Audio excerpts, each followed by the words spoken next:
What's up, everybody? Welcome back to another video, and the time has come. I will do what I must. Thank you for 10,000 subscribers. Words cannot describe how elated, happy, joyful, jolly, ecstatic. Okay, maybe words can describe it. I'm on top of the world, and it's all thanks to you guys, all of you who comment, like the videos, vote on the polls. It feels great that I'm at the point where I look in the comments and there's so many familiar profile pictures and names I recognize. And to those of you on Discord, massive shout outs to you too. You guys are the real MVPs, keeping this ship going. And I wanted to say thank you and do something I never thought I would. Considering this is my 10,000 subscriber special, I think I only see it fit that I make my first 10 top 10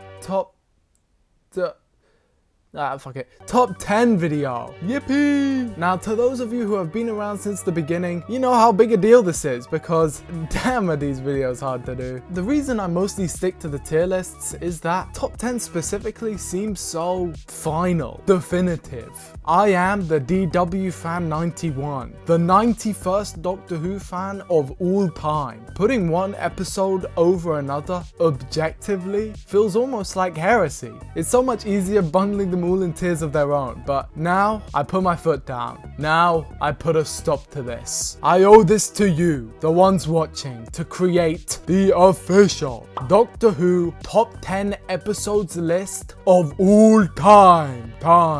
Of all time, by the way. All time. Let me lay down the ground rules. Number 1, it can be from any era, from Doctor 1 to Doctor 15, spanning across the entire 60-year history of the show. I can pick any episode. Number 2, it can't be from the expanded universe. Gotta be an on-screen episode, baby. And not from any of the spin-offs either. And number 3, if at any point I feel like I want to change this list, I can, because it's my rules.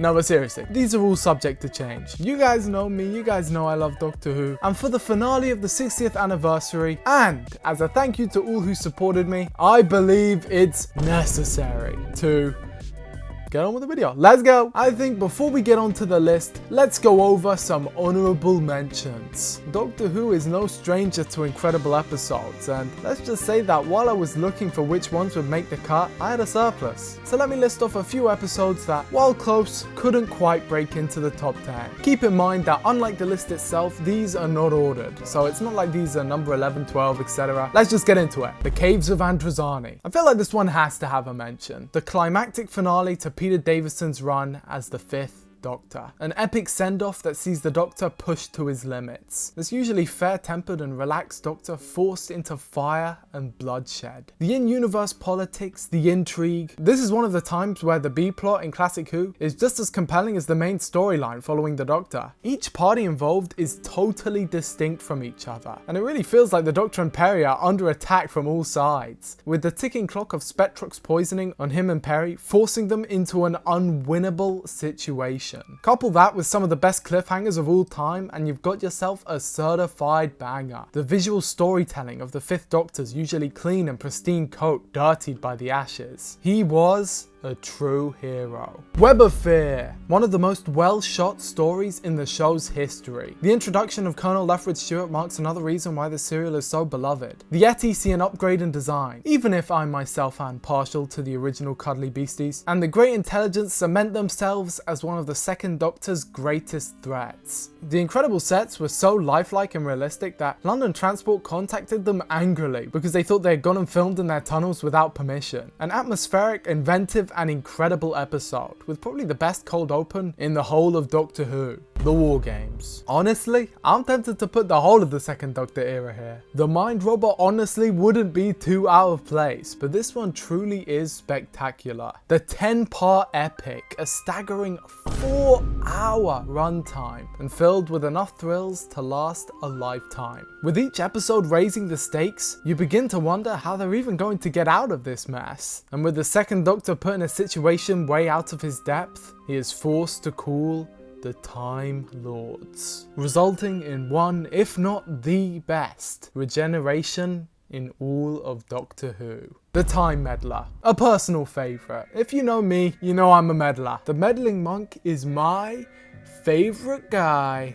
And this episode is amazing too. The first encounter between the Doctor and another of his species. The first time another TARDIS was seen on screen. Just a wonderful little tale, and one which I can't get enough of. Inferno, the epic conclusion to season 7. And the only episode of that season, apart from Spearhead from Space, that doesn't feel too long. And at a staggering 7 parts long, that really is an achievement. Every episode has a great cliffhanger. The stakes just keep building and building, and every part feels like a little mini story of their own. The alternate universe, the threat in both thought-provoking and excitingly entertaining. My only regret is that I couldn't fit in how much I like the daemons too. The 5 Doctors. Need I say more? We have 5, almost, Doctors. While the story makes little sense, I have too much nostalgia not to give this one a mention. It breezes by too, and has a nod to all of the greatest hits. A true anniversary celebration. And City of Death. A perfect episode? Question mark? I mean, what does it get wrong? Nothing. Incredibly funny, witty, beautiful. The location filming leaves me speechless every time. Douglas Adams wrote this one. Yes, that's Douglas Adams. The gem of the Graham Williams era and one of the best episodes of all time. Now with all that out of the way, I feel like everything is in place. Again, a massive thank you to everyone who has helped support the channel. And actually, if you've made it this far in, why not hit the like button and subscribe too? Aha! I'm shameless. No, but seriously, the support you guys have shown me in the past couple of months has been incredible. And we really do have on this channel the best community in the world. Now let's get on to the list. Number 10. Logopolis. A somber, reflective piece. Is anyone surprised that I put Logopolis this high? Okay, I confess, I might be biased. Logopolis on VHS was one of the first stories I ever saw, and ever since I first watched it, this episode has enwrapped me. And from what people have told me in the comment section, on that I am not alone. The Watcher is the most effective Doctor Who mystery box. There is no other contender. The amount of mystery and intrigue packed within the 1.5 minute clip of his first sign with the Doctor is unrivaled by anything else in the show. But it isn't just that. It's not just the soundtrack, the cinematography, the story conceptually. It's everything from the new characters introduced to the regeneration at the end. This is a crazy story. Season 18 feels like one elongated funeral. The Doctor's clothes have changed, and I have to be real, I do like it. The new clothes, the blast of red. Not only do I think it suits Tom Baker, I just think it's cool on its own. Now, whether or not it's a conscious effort or because of the behind the scenes drama, Tom Baker's performance during the season felt a lot more melancholy, weary, weathered. Similar to how David Tennant seems to be playing the 14th Doctor. Again, whether it be intentional or not. This all comes together in Logopolis. A story which, while wouldn't have been the ending for the character, say, if the 4th Doctor regenerated in the Hinchcliffe Holmes era, 6 seasons in, as the longest running Doctor Who, a story of this universal scale, but with only a small personal scope, it's something that could only fit in season 18. And I don't care what anyone says, Adric is actually good in this story, as are Tegan and Nyssa. Both of them fit right in, it's so natural. The Master as well, his shadow looms over the story, and Anthony Ainley gives probably his best performance in the role, at least in my opinion. And that ending, man, Doctor, you shall die for this. Goosebumps every time. The final scene. The moment has been prepared for. The Doctor reaches out. The soundtrack builds. They converge. Fuse.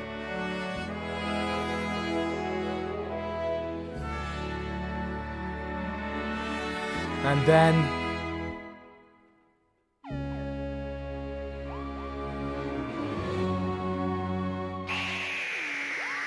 chef's kiss. Number 9. The 3 Doctors. Doctor Who's 10th anniversary, and in my opinion, its best. Day of the Doctor has its moments and is most markedly an achievement in television history that deserves to be recognised, but this? It's gonna take a lot to beat this. 3 Doctor Who's. The Doctor Who's. While it may be the case that William Hartnell's role is limited due to his poor health, for me, that takes nothing away from it. If anything, he feels like an angel, his positive influence pushing on our heroes. Their interactions together are perfection, and I mean, like, how the hell can you not like this story? Come on, man. It continues on the Third Doctor's era, the best in the show's history, whilst also celebrating the past. It introduces new villains, new parts of the story with Omega, and overall just feels like an event. The performance of the villain, the hilarity of the gel guards, I love everything about this. And I know the quality of an episode shouldn't be judged solely on the quality of individual moments, but goddamn, this episode has so many. Benton first entering the TARDIS, the second Doctor appearing out of nowhere, the second and third Doctors bickering, the Brigadier's reaction to the second Doctor showing up, the fact that he instantly abandons the third Doctor because he preferred this one much better, and the fact he thinks the antimatter dimension is a beach, so he goes off to find a phone. Anything and everything Patrick Troughton says, and Joe saying, "We're dead, aren't we?" I feel like at the bare minimum, lowest rating I could possibly go for this one is 9.5 out of 10. Number 8. Frontier in Space. Frontier in Space. Surprise, surprise, another one from the Third Doctor. Did I mention he's my favorite? But how on earth is this episode better than the last, you might be asking? Well, let me explain, because I really like it. People criticize this one for being too long. In my opinion, it's not long enough. This may be Joe Grant's best showing as a companion. It's tied between either this one or Terror of the Autons. Both combined show her best strengths as a character, and it's amazing to witness. Speaking of which, Roger Delgado makes his unfortunate last appearance as the Master, and again, it's tied between either this or Terror of the Autons. Watching these two episodes back to back, as I have done many times in the past, really is the full package. And not only that, this episode incorporates a bunch of things from the Third Doctor's era, while also being unique in its status as an extraterrestrial story for the Incarnation. Season 10 really opened the playing field, and these adventures following the return of his dematerialization circuit feel like a real treat to both him and us as the audience. And I would be remiss to not mention the surprise inclusion of the Daleks at the end, as the masterminds of it all. Honestly, you could put that plot twist in any episode of Doctor Who, and I would love it. But it's great to see the Daleks and the Master team up, if only for 1 or 2 episodes. Ends on a cliffhanger too? Could not ask for more. Number 7. The Chase. Feel the dread, the overwhelming, inescapable terror. Feel the fear when they come knocking on your door. Now feel the laughter as fucking Dracula picks up a Dalek and then chokeslams it to the ground. The Chase is an unparalleled switch up from the previous halves of what was once the Dalek Hole. Terry Nation, the creator of the Daleks, hot off the heels of the frankly masterful Dalek invasion of Earth, which could have very easily stolen this spot on the list, decided to go in a totally different direction to prove that the Daleks could work in any circumstance. And prove it he did in probably the most epic of the original trilogy of Dalek stories. From the sand dunes of Iridius to the futuristic city of Mechanus, and everywhere in between, the story really lives up to its name. For the first time in the show's history, this really is a chase through time and space. It introduces Steven, sees the exit of Ian and Barbara, and also, did I mention, it has Dracula suplexing a Dalek. We go everywhere in this story. And just like all of the ones in the early 60s, it has that truly timeless charm to it that makes it age like fine wine. Even the Beatles cameo feels like a perfect inclusion.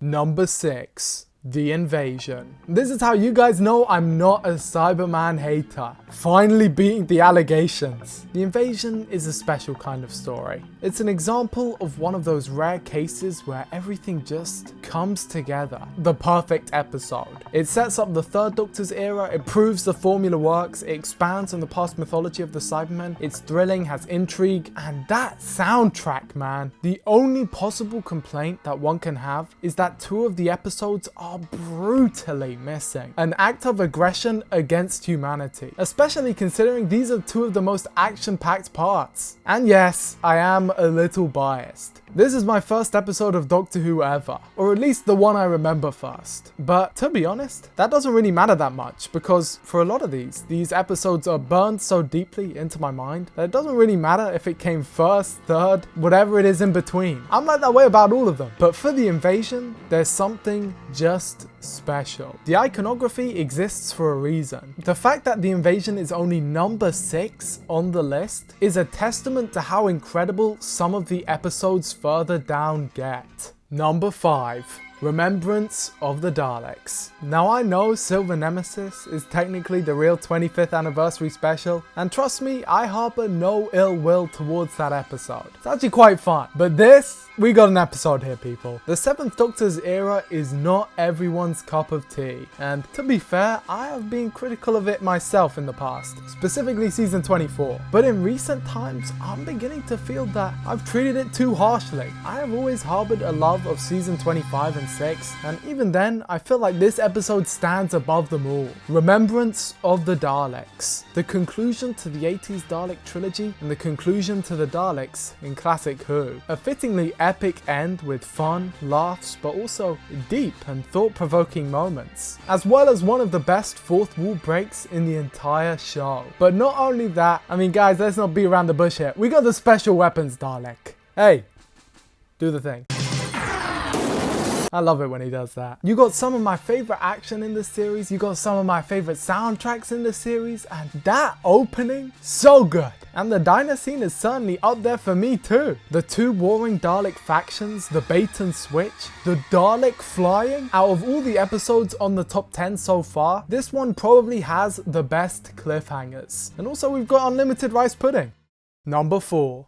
Resurrection of the Daleks. I have walked around Tower Bridge many times over my life. As an area, it's not as run down as it used to be. And yet, every time I do walk around that area, I can't help but think about it. Think about the opening of Resurrection of the Daleks. Now I know this is the unpopular opinion. Among most fans, the consensus is that Remembrance of the Daleks is the best one. But I'm not gonna lie to you, this one just hits different. I mentioned soundtrack before. Resurrection is terrifying with its music. What an OST. Right from the opening scene, the wonderful film stock, location filming, the spacemen running from the building before getting gunned down, a poor innocent onlooker watching the scene unfold in front of him, before 2 being unjustly killed. Eric Saywood wraps up quite the body count in this one. In fact, correct me if I'm mistaken, I think every named character, apart from the Doctor, his companions, and Lytton die, including Davros. We have twists, turns, twists that don't even make sense, and turns, and holy shit, what the hell is that? What a brutal script, written by a brutal script editor. This wouldn't be the first time these episodes would take such a dark turn, and it certainly wouldn't be the last. Eventually, it ends with it being too much for Tegan to bear. She runs off after declaring it isn't fun anymore. Which I think is crazy because to me this episode is a barrel of laughs.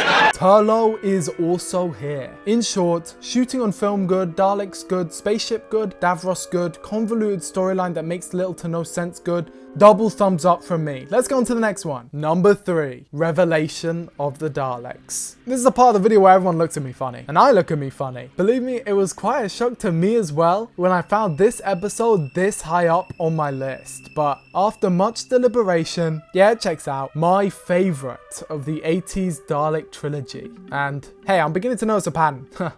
Must be nothing. Season 22, I feel like this is my 50 billionth time mentioning this, but season 22 is like Marmite. You either love it or you hate it, and I love it. It has everything. A new Doctor, story with the Cybermen, a story with the Daleks, a story with the Sontarans, a story with the Master, a story with Davros, a story with another Doctor. And couple that with the format change to 40-minute episodes and you got yourself a certified banger season. Although, I'm not gonna lie, I do kind of like the 20-minute cut down versions, even if the cliffhangers happen at weird times. Oh yeah, I didn't mention that for Resurrection either. either. That story comes in 2 versions. And that first cliffhanger in the 20-minute one, goddamn, is that better than the original? It's funny that on my list I have 2 stories that experimented with something that would in the future become the main style of the show. But anyway, on to the story. Revelation of the Daleks takes place on the planet Necros at Tranquil Repose. There is a DJ played by Alexei Sale, 2 bounty hunters with explosive submachine guns, and the Great Healer. And thank God he's out of that bloody wheelchair. Finally guys, we fixed Davros. Oh shit. And he can shoot lightning out of his fingers. This guy got killed. A lot of people got killed. Who wrote this again? That makes sense. A slow start,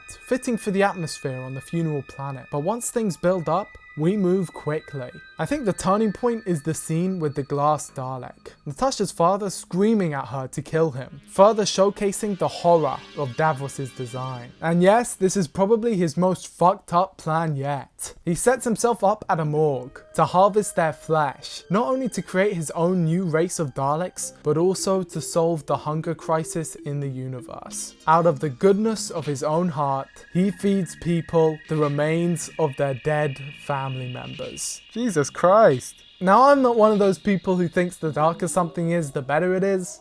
But at the same time, you know me, I like to have a little edge. And that's what season 22 offered me. Maybe too far. Sometimes, admittedly, but still can't be mad. Revelation of the Daleks is Colin Baker at his best. He completely owns the show here. Not that he hasn't all season, but this I truly believe is his best outing. The ending as well was spectacular. The Dalek vs Dalek action may not be as impressive as Remembrance of the Daleks, but the narrative is forming here that episode built upon, so I have to give it extra props. But I feel like I've justified my decision enough. Debate away in the comment section on how I'm wrong. I love all 3 episodes though, so you're not gonna hear me complain either way.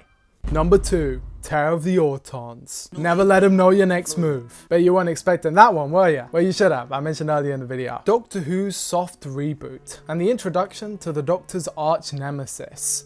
No, not the Chumblies, it's the Master. Well, now the question remains. Why is this story so high up? And to be honest, I actually had to take a long sit to think about it myself. It isn't a mind-blowing episode. Fans don't rant and rave about it, but pretty much everyone who watches it agrees that it is good. Its most controversial elements are probably some of the censored clips, but to me that adds character. And so I was left to wonder, why do I like this so much? And I think I finally cracked it. The code on why this episode, above all others, I find so easily watchable. So one of the first reasons would be I had it on VHS. I know, but I promise nostalgia isn't the only reason this one is as high up as it is. You see, as I have said many times in the past, the Third Doctor has my favourite era in the whole of Doctor Who. And while season 7 is brilliant, truly brilliant, season 8, in my opinion, is the best of all. And it's because of the Master. The dynamic and rivalry between the two is golden. It truly lights up the screen. But why Terror of the Autons then? An episode where they spend over half of it apart? Well, it's exactly that. The cat and mouse game. The unit shenanigans. This is the archetype, the template that all unit stories copy. They're all trying to be this. Joe Grant's introduction, one of, if not the second best companion of all time. We have Mike Yates concluding the unit family. Brigadier on top form, a lighter but still serious tone that is more fitting. Benton just having fun in the background. This story has everything. Everyone on their A game and Autons to boot. But yeah, this story is something special. And I kind of wish someone would do a modern retelling of it. There isn't a chance in hell it would be better, but it'd still be fun to see. It's blasphemous that it's been this long and there hasn't been another real Auton story in the modern series. And yes, I know they were in the Pandora Opens, and yes, I know that doesn't count. This ranking may be a little too high, but due to the frequency I go back and watch this one, I feel it's earned its place at number 2.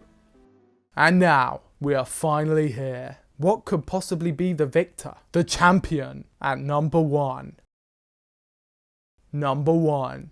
The Daleks' Master Plan. I think it says a lot that my number one pick for a Doctor Who story of all time mind you, is so good in my opinion that even without the visuals, I still put it at number one. The Daleks' Master Plan is 12 parts long. It is the epic of 60s Doctor Who, and it has everything. Terry Nation wrote half and Dennis Spooner wrote the other. Dennis Spooner would later go on to write Power of the Daleks, another story which even in its current form was very almost included on this list. Only 3 out of 12 episodes exist. That's 1/4 of the story. And yet, part 1, The Nightmare Begins, follows on from the previous episode, the first ever Dr. Light story and the prologue to this adventure, Mission to the Unknown, setting the stage for the conflict and introducing the planet Kemble. We are then introduced to Nicholas Courtney's character, not the Brigadier, but Brett Vaughn. The villain of this story, outside of just the Daleks, is Mavic Chen, Guardian of the Solar System. He's made a deal and is helping them to unleash the Time Destructor, which is about as bad as it sounds. I mean, come on guys, part 1 is literally called The Nightmare Begins. Did you think this was gonna be happy fun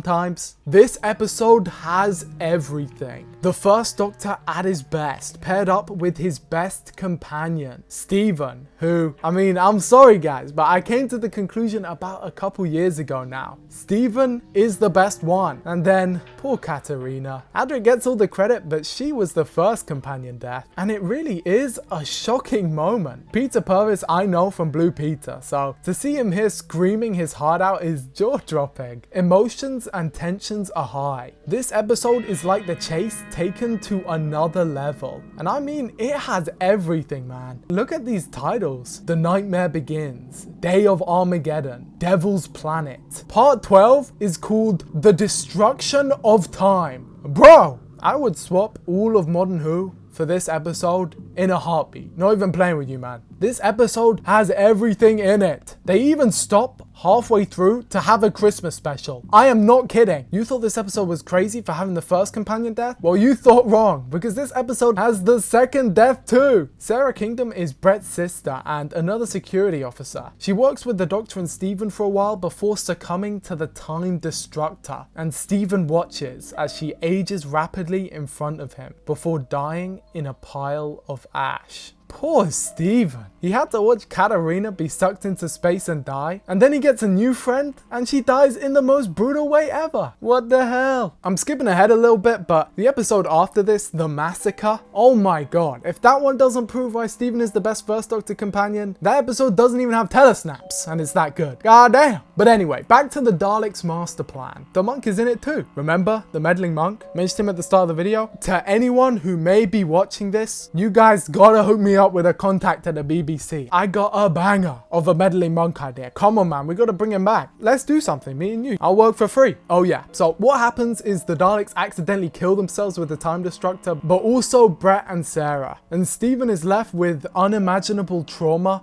after watching all of his friends die. Doctor Who says too bad, so sad, and then meow, dun dun dun dun dun dun. We're off on another adventure. 10 out of 10. Wrap it up, folks. We're never doing better. Except don't, because I enjoy watching the new stuff. And that's the list. What did you think? Something I noticed while it was all coming together was how I managed to get at least one inclusion from every original Doctor in there. That's something I thought was cool. I guess it shows how I have a variety of taste across the eras. There's something to appreciate in all of them.